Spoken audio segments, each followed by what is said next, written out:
In this tutorial, we're going to take a look at Harmonize in Adobe Photoshop, which is an AI-powered feature that automatically matches the lighting and shadows and color of a foreground subject, this cat, to its background, this forest. And it uses Adobe Firefly to process and generate 3 variations which will appear in your Properties window, Properties panel. So it uses generative credits. But first, make sure that the object you want to harmonize is on top of the background you want it to harmonize to. Then select that object. And now with this object selected, you get this contextual taskbar, which if it isn't visible, you can go to Window and then choose Contextual Taskbar here.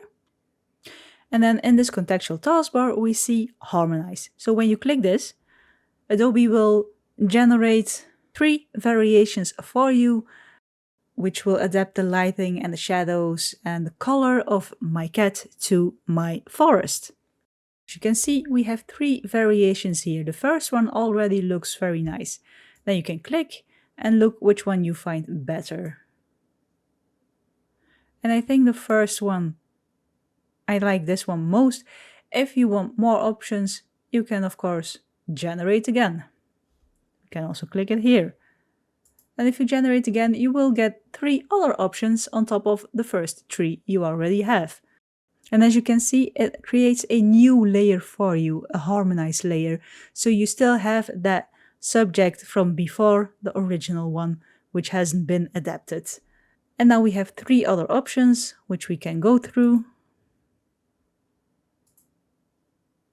And I think I still prefer this one best. So then you choose the one you want to have.